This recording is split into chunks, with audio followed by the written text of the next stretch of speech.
Welcome to the Genius Talk podcast. I'm your host, Atul, and today we have Henry Lopez with us. Henry, welcome to the podcast. Thank you, Atul. Thank you for having me. Awesome. So tell our listeners, who is Henry and what does the how of business do? So I consider myself first and foremost a father and a husband, but I am an entrepreneur. I have been part of about 12 different businesses now. But primarily what I do these days is I'm the host of the How of Business podcast, and I do small business coaching. So the podcast and the coaching, the How of Business, is all about helping people start, run, grow, and exit a small business. So that's primarily what I do and who I am today. Okay. So how did you get started in coaching? I got started in coaching, let's see, it's been about 7 or 8 years ago. I had just sold one of my primary businesses and I've always enjoyed teaching, always enjoyed mentoring. And so I wanted to see if that was something for me. So I joined there's a volunteer organization in the United States called SCORE. It's an acronym, SCORE. It's partially funded by the Small Business Administration in the United States, and it's made up of volunteer mentors and coaches. And so I did that for a while just to see if it was something I would enjoy, which I did. And I thought, I can be good at this. And so that's when I started doing coaching full time. It was in conjunction with when I launched the podcast, which has now been 9 years. Next year will be 10 years that I've been podcasting. So that's what segued into it. I think, I thought, I've got some experience now. I think I'm fairly good at helping others ask the right questions. And so that's what got me started with coaching. And you said you have so many businesses before, right? Yes, sir. Okay, so I've been part of now about 12 different businesses of my own, Okay. So how did you grow so quickly? So many businesses and then exiting the business, right? I'm sorry, say that again. Okay. So you have done 12 businesses, right? And after that, you sell those businesses or you still have those businesses? Got it. Yeah, no. Well, I have some of the businesses. So my very first business, for example, in 1991, I bought with a friend of mine. He was my business partner. We bought an existing franchise of a pizza delivery business in the Dallas area. And so we owned that for 10 years. We had another 2 locations, but then we sold all of those at the end of the 90s. And then the other businesses that I've had, one I had to shut down because it didn't do well. But the others I have sold after some period of time. I'm currently still involved as a minority partner or still invested as a minority partner in a franchise called Office Evolutions. And what we do there is shared office space, co-working spaces. So still involved in that. My wife has her travel consulting business and I help her with that. And then, of course, the production of the podcast and everything associated with it. And the coaching is my primary business now.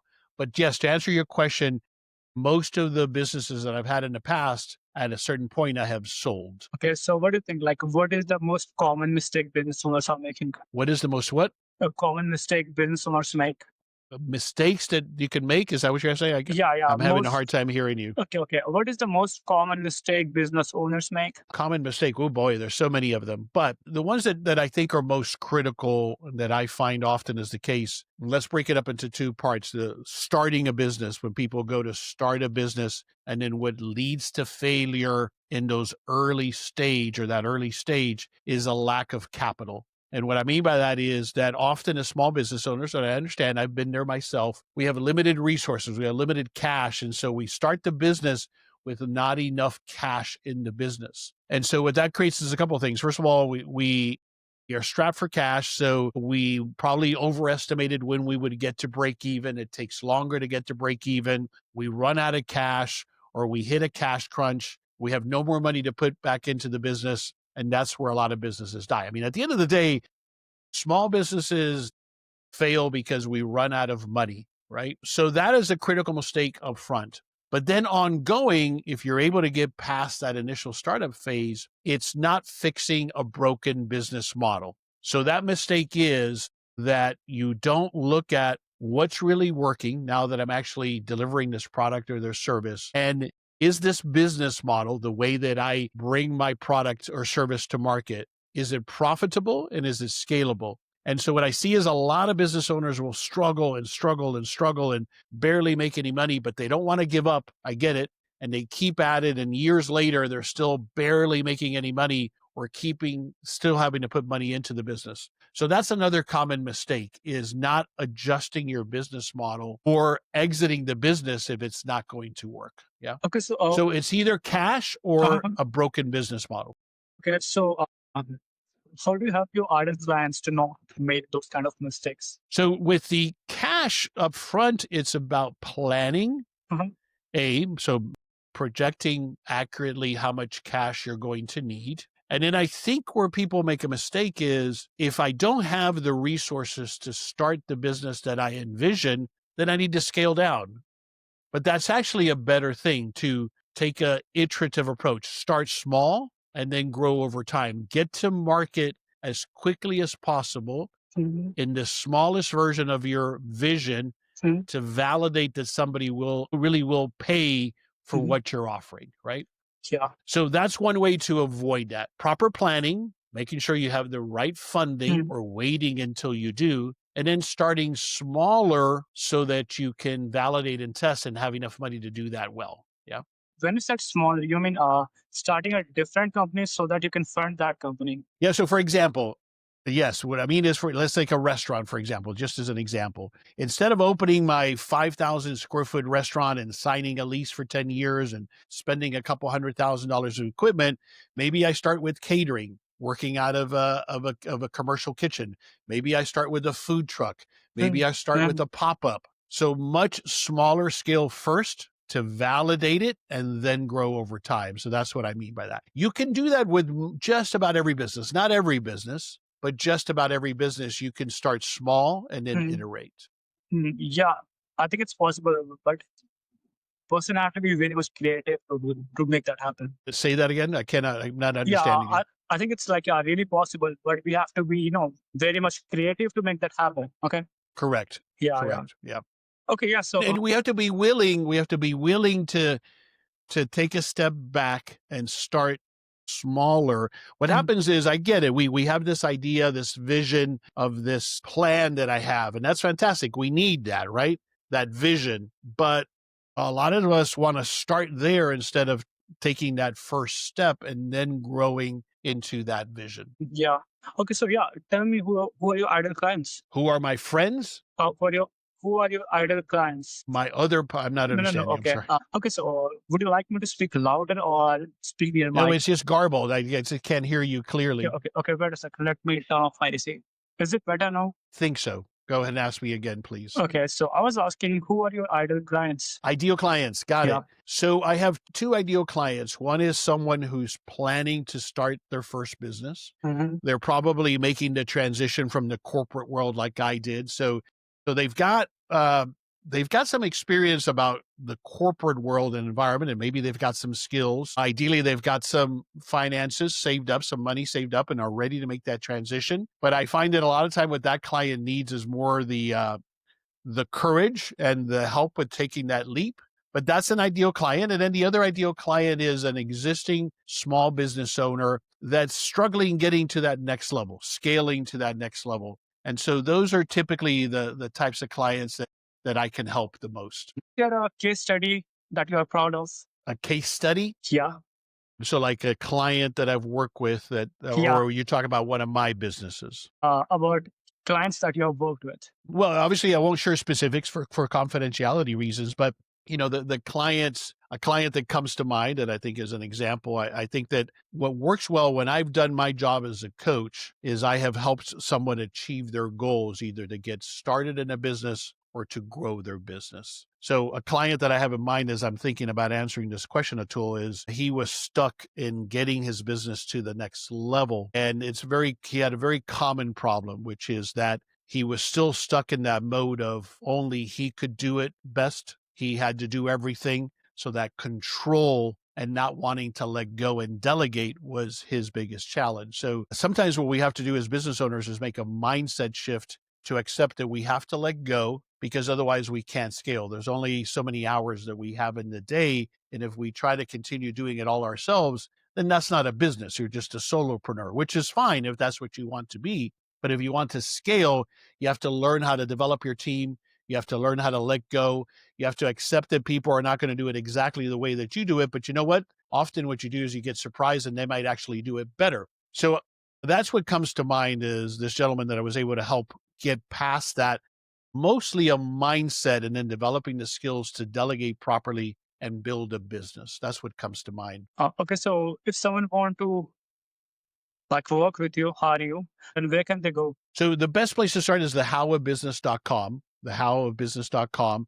And what you'll find there is first and foremost my podcast. So most of my clients, before they reach out, have listened to my podcast, just like people listen to your podcast, because that way they get to know, do I like Atul? Do I like his style? Do I understand, how he goes about it? So a lot of people, before they reach out, will listen to my show. And then on my website at thehowofbusiness.com, there's a link to schedule a free consultation. So that's how I do it. I schedule a 30-minute free consultation with anybody who's interested, who's ready. We have a brief conversation, get to know each other a little bit better. I try to understand where they're at, and then I share within my coaching programs, and then we see if that's a fit for them and for me, and then we go on from there. So tell me, like, what personality trait or habit would you attribute majority of your success to? Good question. I was just listening to one of your episodes and you were asking, I can't remember the gentleman's name, that question. And I think he said perseverance is what he said on that episode. And I think that applies as well. I think entrepreneurs have to have perseverance. However, what it brought to mind when I was hearing him say that is we got to be careful, though. This ties back to my point about the business model being broken. We got to be careful that I'm not so blind and this is going to work that I don't take the feedback from the market that says, I don't think so, right? So we have to be willing to adopt and pivot and be willing to take that input. So we cannot be too arrogant, right? We have to have perseverance. We see the vision, but then when the market tells us something different, we have to listen to that.